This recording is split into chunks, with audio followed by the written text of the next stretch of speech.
You are being unreasonable. I am the head of this family, and what I say must stand. If you don't like my decision, then you leave the house. I am not leaving this house for any woman. Neither would I leave my children for anyone. I contributed 90% to building this house. My blood, sweat, and tears are in every brick of this house. You are the one who should be living, not me. There was a beautiful young woman named Ezinne. She was a cheerful, homely, and hardworking young woman. Her charm and charisma drew people to her like a magnet. She was kind and beautiful. So many men fought to get her attention, but she was in love with a young man named Onyemuche. Ezinne and Onyemuche met at the University of Nigeria, Nsukka. They had boarded the same bus from the Faculty of Social Sciences to the school's main gate. Onyemuche had brought out a 500 naira note and was giving it to the driver when the driver informed him that he had no change. I don't have change. Don't you have 100 naira there with you? I'm just coming out now since morning, the driver said. This is the only money on me, Onyemuche replied. I will pay for you. Ezinne, who was seated beside Onyemuche, said in a low tone. Thank you so much, Onyemuche said, turning to look at the person who had just offered to pay for him. As Onyemuche's eyes met with Ezinne's, he was struck by her stunning beauty. Her skin was glowing like that of a baby. Onyemuche caught a hint of her slender neck and shoulders as Ezinne's lips curved into a gentle smile, revealing a hint of kindness. In that moment, Onyemuche was smitten. He knew he had to get to know Ezinne better. As they came down from the bus, Onyemuche asked that they exchanged numbers. After that day, they became friends. They started spending time together. Ezinne found herself drawn to Onyemuche's sense of humor, his jovial nature, and mesmerizing smile. He was such a fine young man. Onyemuche in turn admired Ezinne's beauty, her intelligence and calmness, but above all, her entrepreneurial skills. Ezinne was very business-minded. Onyemuche loved how she juggled studies with her small grocery business, which she ran from one corner of her room. This business helps me pay for small bills, Ezinne has said to Onyemuche one day.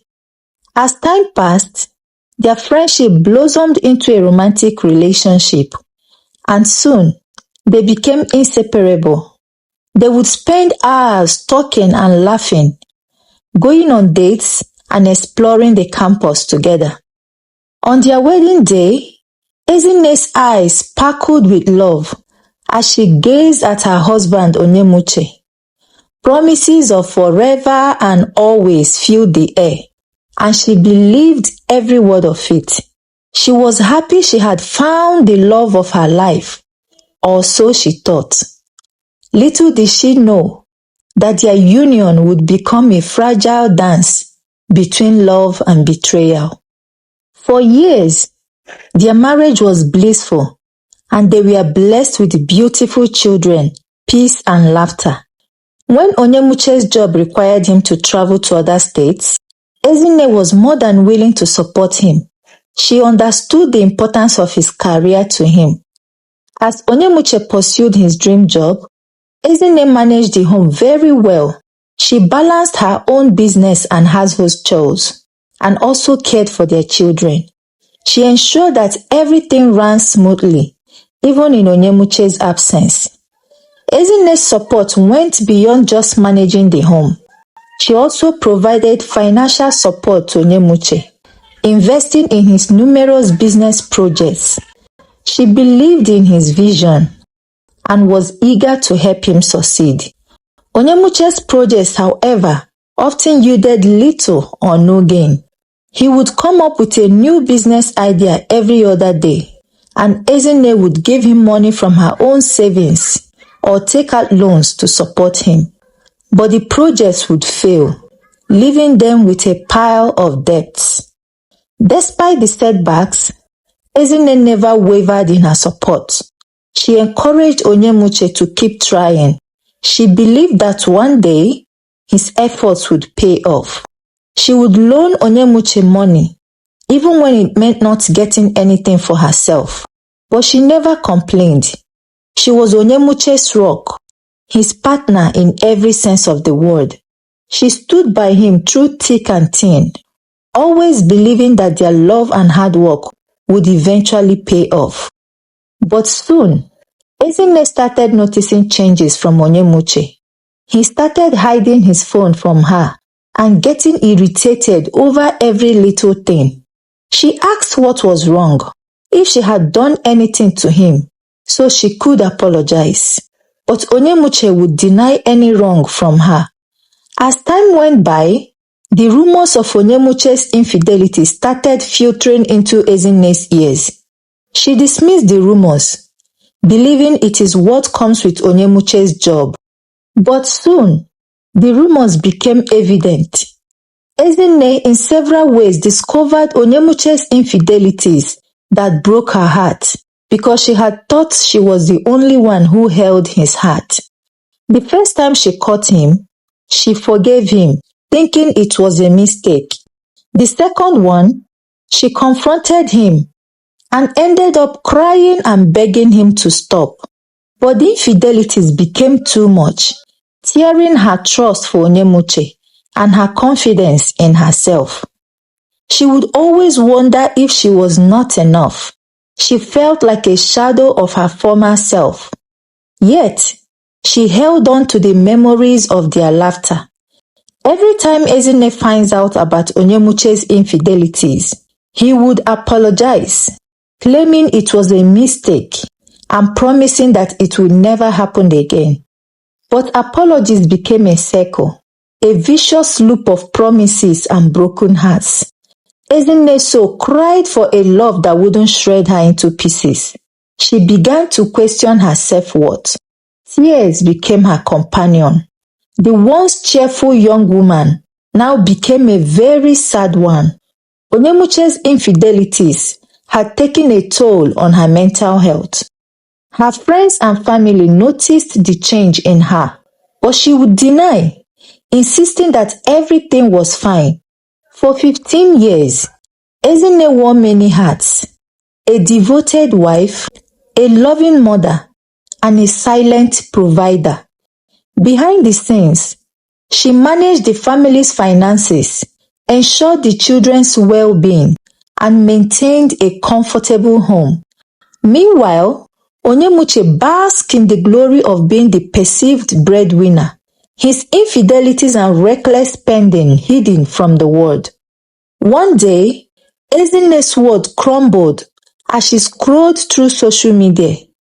Onyemuche, the man she had loved and supported for 15 years, had allegedly fathered a child with another woman. The rumors spread like wildfire, and the internet was abuzz with gossip. At first, Ezinne tried to dismiss the rumors, thinking they were mere speculations. She never wanted to believe that Onyemuche's infidelities had gotten that bad, to the extent of him fathering a child outside, let alone hiding it from her. As she clicked on her husband's page, she saw a post made by her husband about a child that belonged to him. Her world crumbled before her eyes. She felt like she was living in a nightmare, unable to wake up.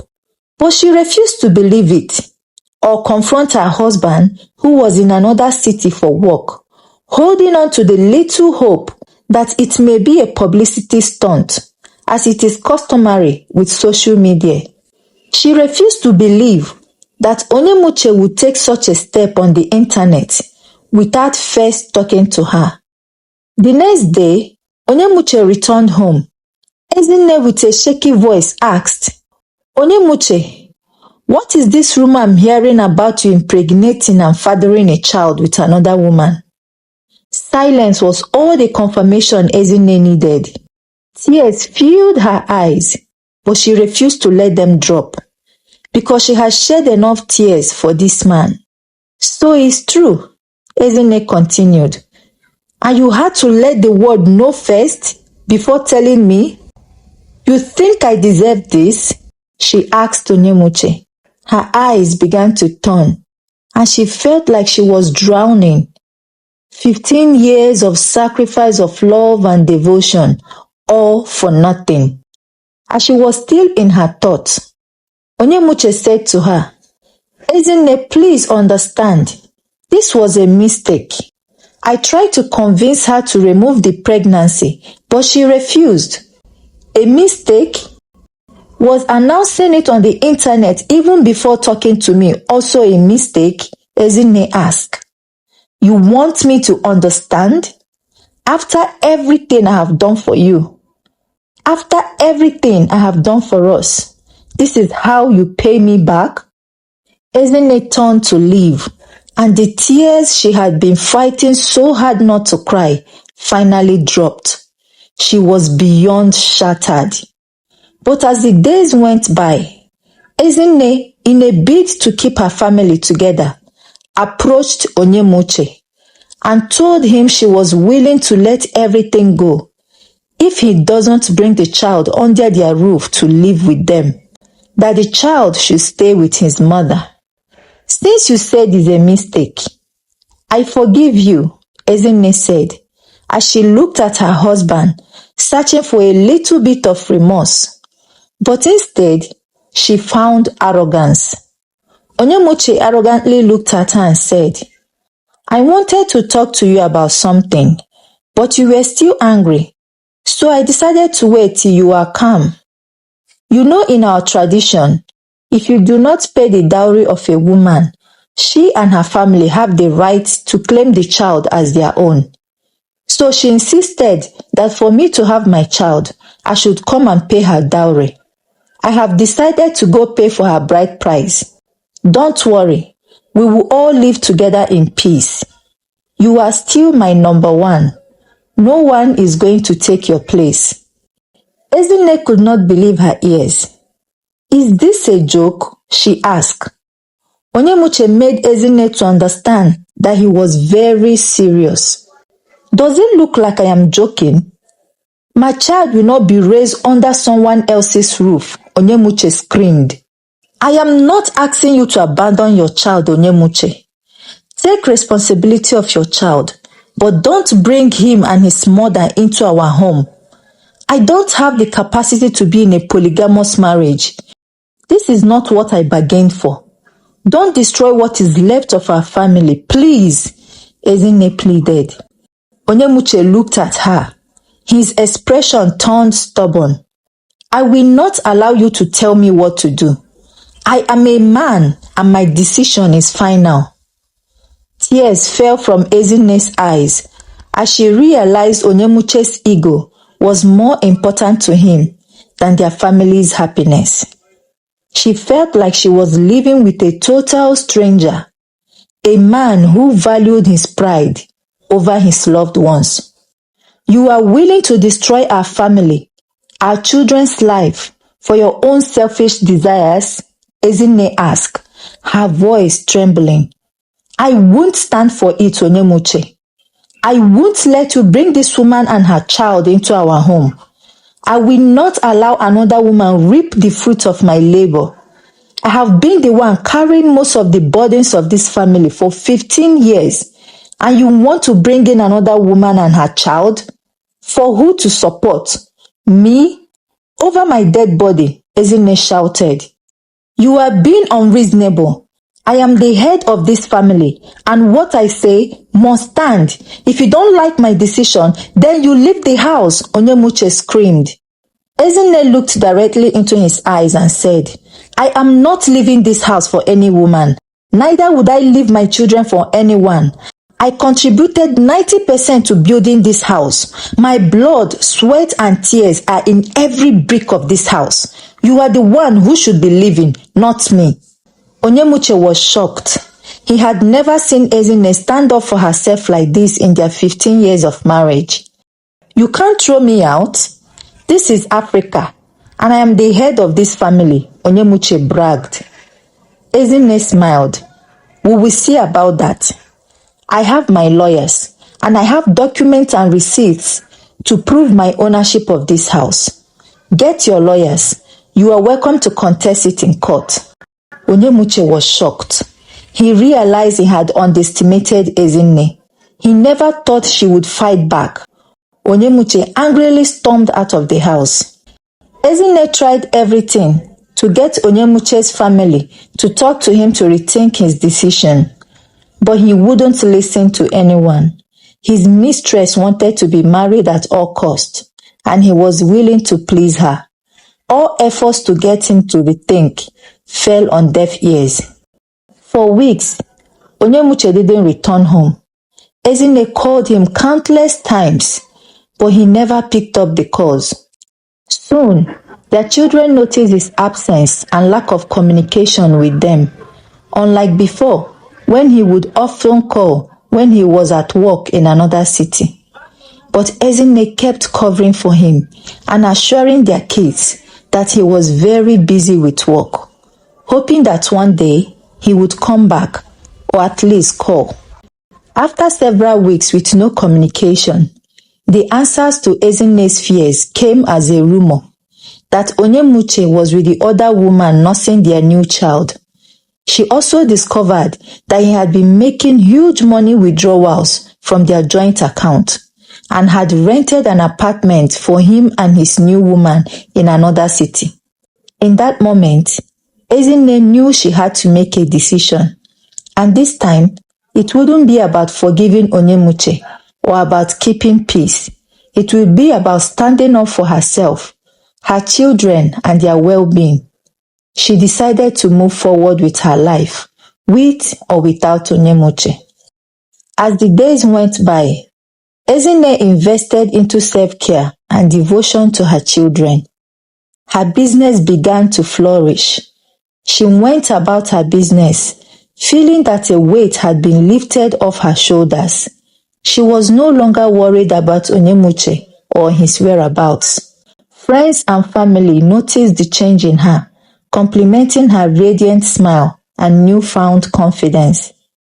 As Onyemuche noticed Ezinne's transformation from a worried and anxious wife to a confident, self-assured woman, he became angry. He couldn't understand why she wasn't begging him to return anymore. In Onyemuche's twisted mind, Ezinne's quietness towards the issue was a challenge and a threat to his ego. He became desperate to make her jealous. To prove that he was still the superior one in their relationship, Onyemuche began to flaunt his new relationship in public, praising the other woman's beauty. He would often take the other woman on romantic dates, making sure to post about it on social media, hoping to hurt Ezinne's feelings. But Ezinne ignored all his drama. Her focus was on her children and her business. She refused to engage in Onyemuche's provocations, nor give him the attention he so desperately needed. Onyemuche's attempt to make Ezinne jealous became more desperate, but Ezinne remained calm and composed.